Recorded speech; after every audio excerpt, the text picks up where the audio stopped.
Our next speaker is Leilani Wong, and like her Polynesian ancestors, she's travelled around the world and lived in several countries over the last 10 years, including Canada and Japan. She's now a master's student in Germany, specialising in management, international collaboration, and the UNESCO Convention for World Heritage.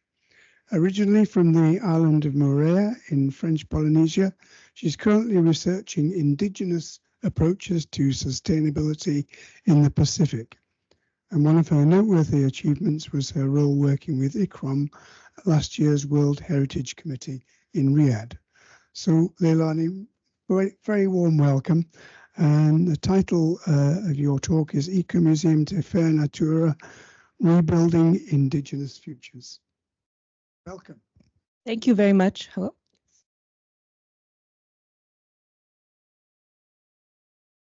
Yes, so hello everyone. As just presented, my name is Leilani Wong, and today I will be speaking about my local ecomuseum. So that's Te Whare Natura, Rebuilding Indigenous Futures. So yeah, a quick introduction, though I've already been presented. So I'm about to graduate with a master's in World Heritage Studies from BTU Cottbus in Germany. And I'm originally from the island of Moorea in French Polynesia, where the Ecomuseum is located. That's a picture of me and my dad visiting.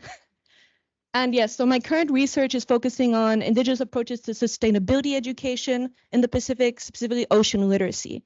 And so with that, let's dive right in with a bit of context. So where is French Polynesia? It is a 22-hour flight to the capital island of Tahiti, which some of you may have heard of, all the way to Paris. So we're all the way over there in St. Andrews. I did not fly all the way from Tahiti. I flew here from Spain. To give you another perspective, Tahiti is right in the middle of the Pacific Ocean. And people don't realize the Pacific Ocean is very big. It's actually bigger than Mars. Fun fact I recently learned. So yes, from our point of view, the world is water.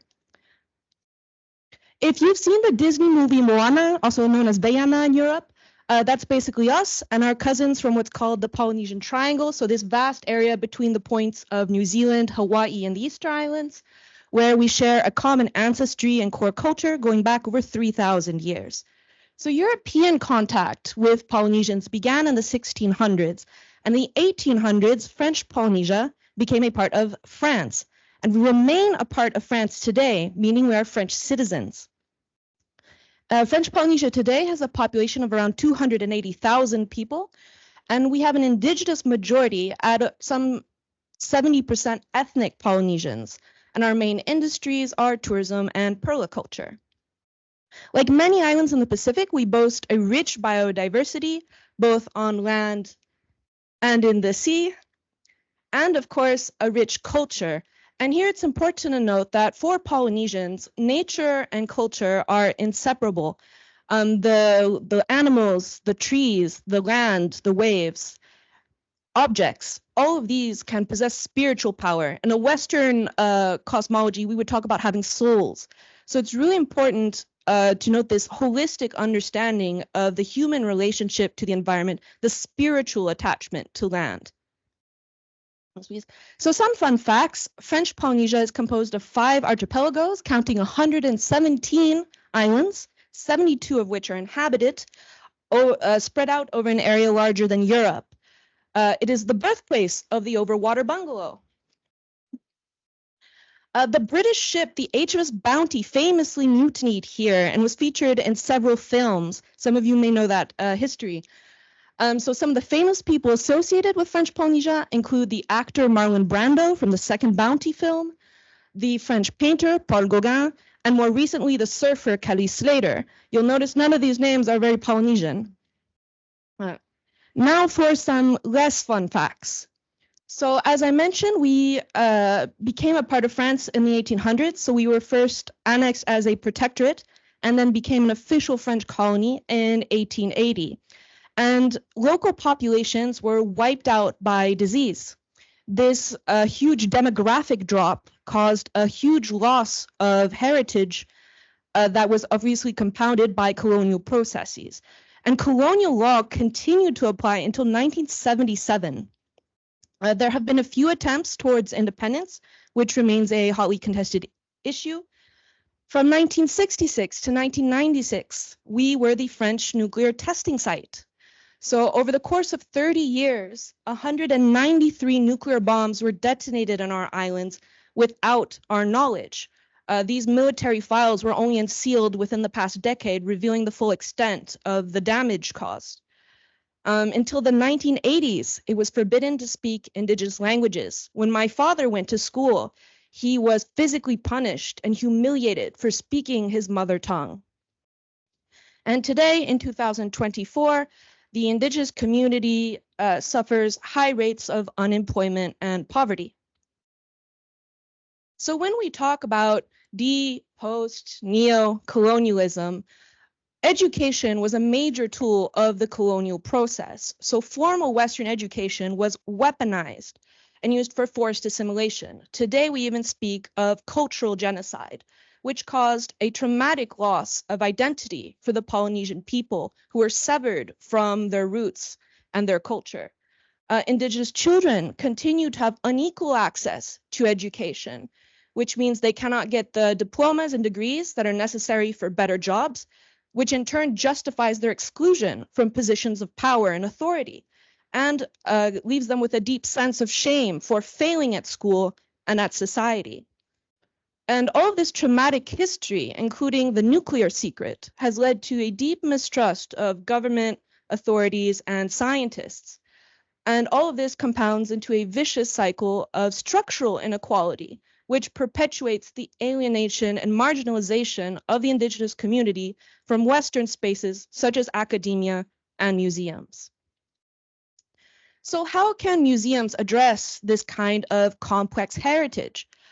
The classical European museum is generally born from a wealthy person's private collection of art and objects, perhaps a display of power of colonial loot from exotic spoils, that has now today been repurposed towards public education.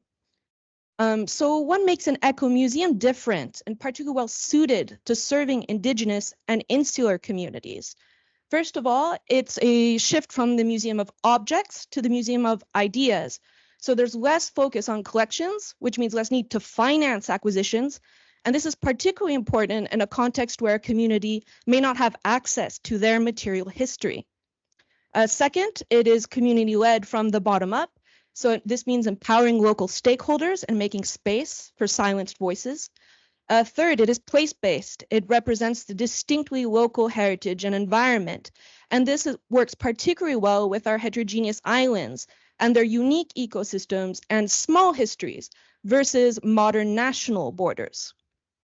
And finally, it is present-focused. It seeks to answer current community needs and challenges by finding local solutions to local problems. So going back to our Ecomuseum of Te Whare Natura, they asked themselves a simple question. What is the problem and need affecting this local place? And how can the Ecomuseum help address it in context?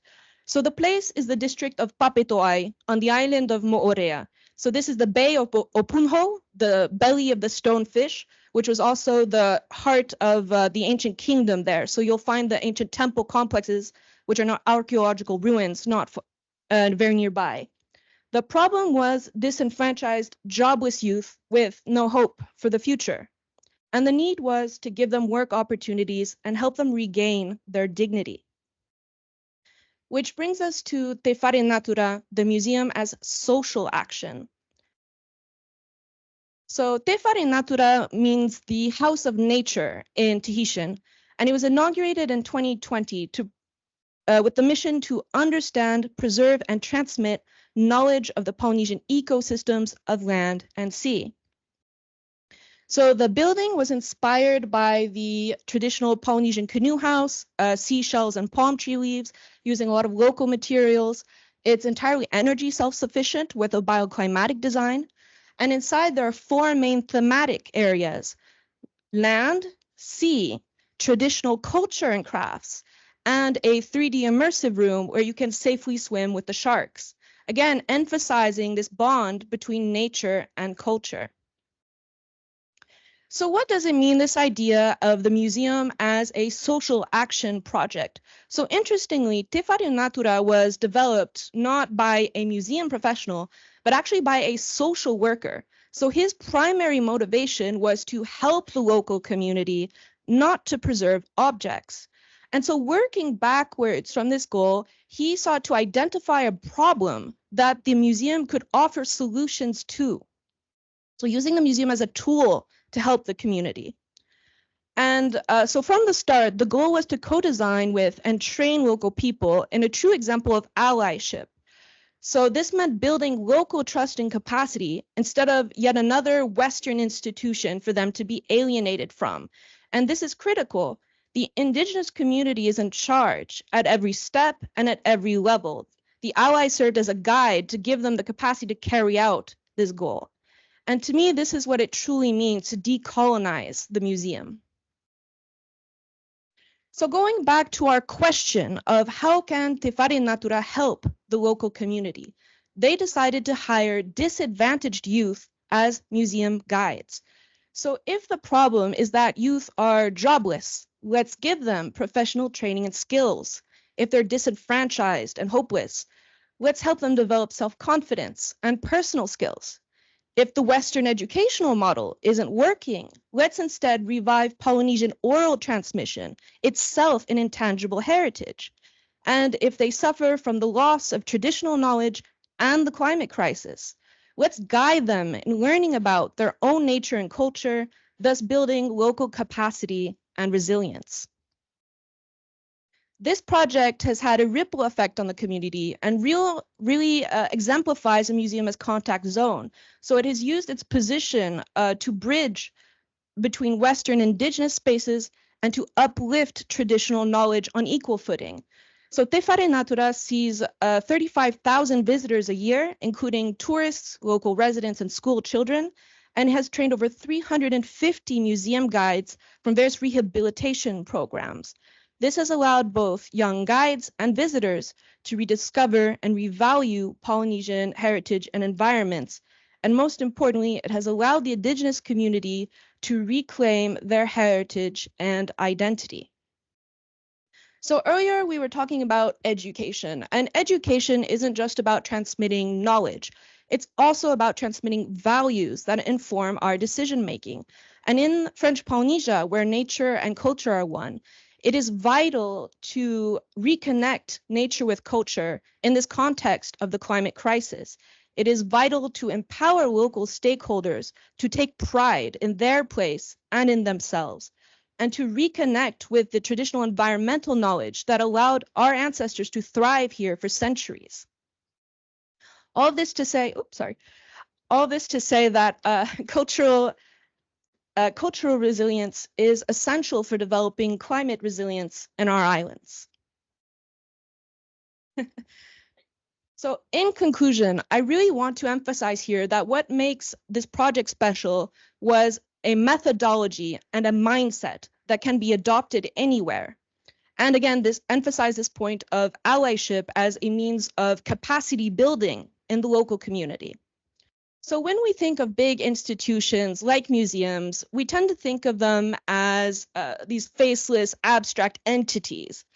But really, the museum isn't a collection of objects. It is a collection of choices we make about what is important and meaningful to us. At the end of the day, the museum is actually a collection of people, the staff and the professionals, but also the people we are doing this work of preserving and transmitting for.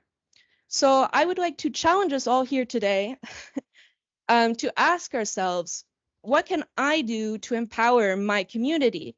What can I choose to do differently and become an ally to underrepresented groups? And how can we build a better future together?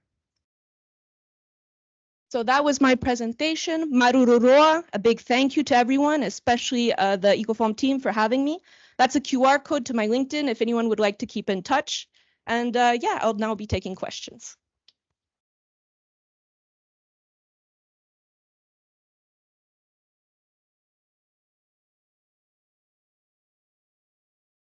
Yeah, not designed by a local because again, a lack of local capacity, but I think they did do a good job despite being foreign.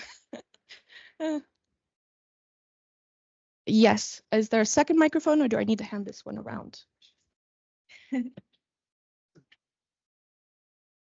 Okay. Hello. Thank you so much for your presentation. And I would like to ask you. So, okay, ready? So I'm just trying to get back to you the question because, well, when you work with communities and to kind of these cultural products are sometimes, well, it has a lot of challenges. So what are the major challenges you have had working with the community to focus on the museum?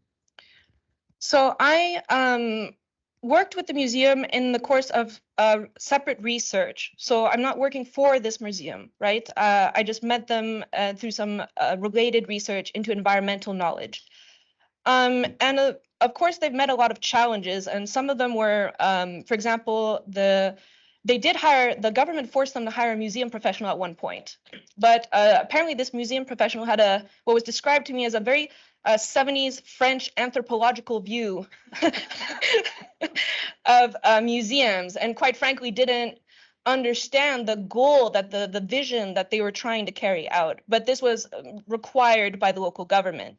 And in fact, this I didn't have time to put in the slides, but it was in the text. But the original idea was actually born from the nearby science center. So there's an environmental research center located right next to the museum. And they originally launched the idea of they wanted a platform to share all this knowledge they're collecting with the local community. And this is a French research center. These are French scientists that come in to do work. And so they just wanted a better platform. The government wanted a museum because they're like, oh, yay, tourism, let's bring in some more income. So really, I think that the fact that this all turned out so well was, again, thanks to that really strong vision and that really strong methodology, that the goal was very clear. The goal is to help the community. That's always the ultimate goal. And everything is geared towards that end goal. So really, the museum itself is a means towards this goal. And yeah, I hope that answered your question a bit. Maybe we could have just one more question before we move on. Just one more. No? Okay. Well, thank you very much again. That was wonderful. Thank you.